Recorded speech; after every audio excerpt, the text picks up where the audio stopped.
Happy December. I feel like I haven't made a video in a while. Life has just been beautiful and full and lots of things, and I know this month holds lots more of that, but I wanted to come on and say hi. I've missed interacting with you guys. Made a quick trip to Tennessee with some of the family that was able to make the trip. I got to see my dad, which was awesome. And actually, it was kind of warmer in Tennessee than it is actually here today, which is why I decided I needed to get out of the house and run some errands because it feels amazing. And I've kind of had my head down the past few days after getting back in town, trying to catch up on some things and just finish some projects that need to get finished in the next week.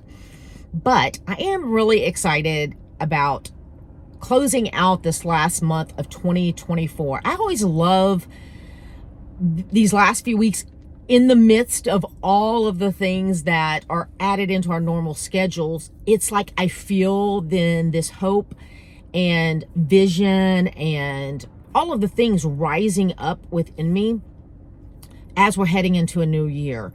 And even though heading into a year has kind of shifted for me, I'm not as much like, okay, it's a new year, boom, boom, boom, here's the things.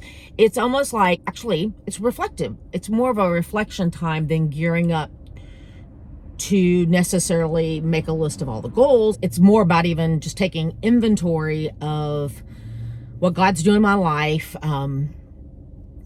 maybe things I need to lay down, which that's what this whole autumn season is a focus in the seasonal journal of just asking myself and looking at the things. Okay, God, what was fruitful in one season? What are you asking me to let go of, to make room for what's next? So I just love this time, moving through the autumn season into the winter season of just really getting still to take inventory, like I said, and be reflective of how I want to live life and what I want that to look like as we are moving into a new year. So it's a beautiful time. It's a beautiful time. It can be a little crazy.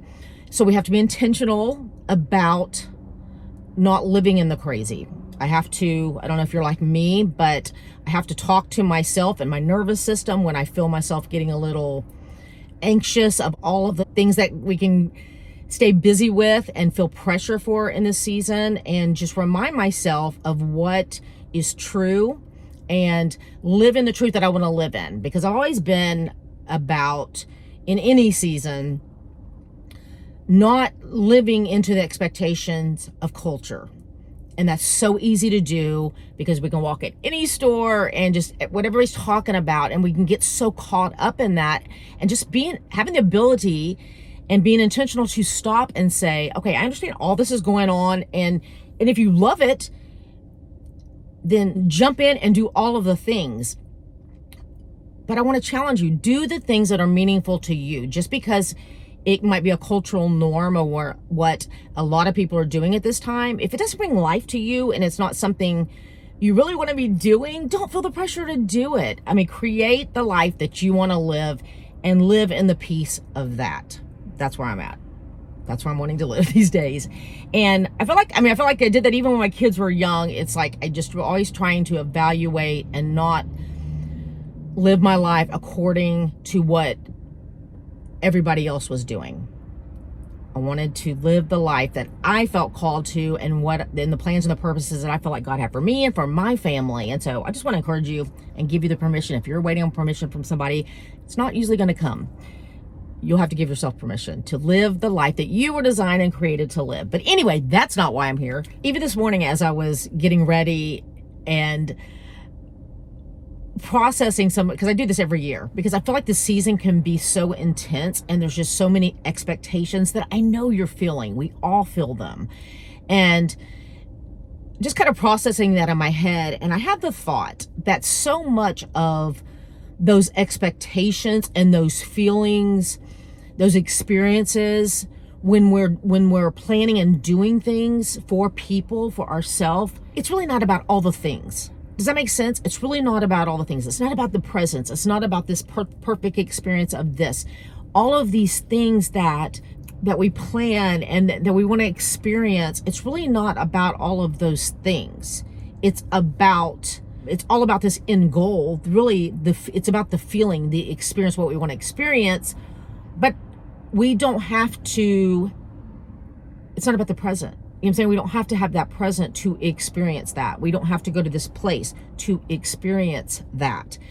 But yet, when all this stuff is going on and swirling around us, it's easy to forget that. And then we find ourselves feeling this pressure of like, I need to do this specific thing. I need to buy this specific thing. I need to create this certain experience. And maybe it's just me. Maybe I'm the only one. I do love experiences. And I do love creating those things. So that brings me joy. So that doesn't feel like a burden for me. That's not one of the areas that feel a burden. I do love doing that. And that is what I choose to focus on, that I have to remind myself of, I don't have to do all the things. So some of the things I do that some people are like, oh, well, you went all, you know, that seemed like all that. It was, yes, it might have been all that in some ways, but it's like, it brought me joy in the process of doing all of the things. I love that. I love creating like tablescapes and like personalized thing for all the people in my family, the people that are going to gather around my table. Christmas Eve is always a fun celebration for us. I like doing all those little things, but it's not as much about the things I'm buying for people to receive necessarily. I simply want to remind you to live your life. You spend time connecting with your creator, confident in who he designed and created you to be, and live that out. And that is what's going to affect your world, the people around you, your life experiences, the people that God brings into your path. It's going to be a blessing because of the natural outflow of who you are. You don't have to add anything to who you are. You just need to be who God created you to be, and not apologize for that or feel like that might be insignificant, because it's not. Who you are matters. The things that you prefer, the things that you like, the things that bring you joy, they matter. And when you relax into that and live fully into who God designed and created you to be, that affects the season of how you walk it out and how you live it out, and how you allow God's love and his peace and his joy to flow out of you and to touch those around you. So that's what I want to remind you today. It's not about all of this stuff that we can get so caught up in. Yeah, are some of those things fun? Do we enjoy experiences we have at this time and enjoy the season in different ways as we are anticipating the birth and the arrival of the Savior that we celebrate? Yes, have fun doing that. But if something doesn't bring you fun, don't feel pressure to do it, okay? Nobody is going to give you permission to live the life you want to live. You've got to give yourself permission. Actually, your God has given you permission. God has given you permission to live the life that he designed for you to live and to bring beauty and goodness into the world. So let's do that. Let's do that. I am cheering you on, friend.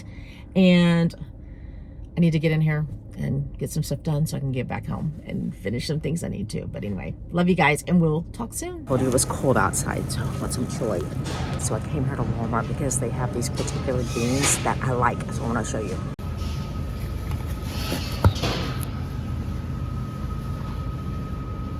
Okay, so another reason I wanted to come to Walmart was because of these particular chips that I love. I got them one time when I was just wanting something heartier for like a soup or, sorry, I have a thing in there, soup or chili like I'm doing now. And absolutely love it. It's just very hearty to where when you put it, you know how sometimes you put stuff in the soup and it gets all mushy? These are like, oh, good. So actually, I love Mexican, but I actually like these better with soups and chilies and stuff like this. Super good. But if you're in Jacksonville, don't take them all because they run out at Walmart and then I don't have them when I want them. But they're just too good. I wanted to share. Heading into Aldi to get my favorite buns, hot dog buns for one of my sons. Brought him. And I've already got my hip. Make fun of my mom growing up because she would go to like 4 different grocery stores and I'd be like, why are we going to 4 different grocery stores? She's like, well, because, and she named this store has better prices on me. That'll be like, she'll go through the list. And that's what I do. I love Publix, go to Trader Joe's. Yeah, pretty much cover all of them. Which I don't even know why I'm turning the phone on and recording as I'm out and about on the errands because I've never vlogged before. So something new. It could be because somebody actually, whoa, I'm holding my phone, which probably isn't good when I'm driving. I'll turn it off so you're not worried about it. I might have it in my head to be turning on the camera because somebody left me a comment the other day asking if I was going to do Vlogmas. And to be totally honest, I don't even know what Vlogmas is, which is kind of strange. I've seen the word because I've been on YouTube for years. I mean, watching as a watcher. So I've seen the name, but I honestly don't even know what it entails.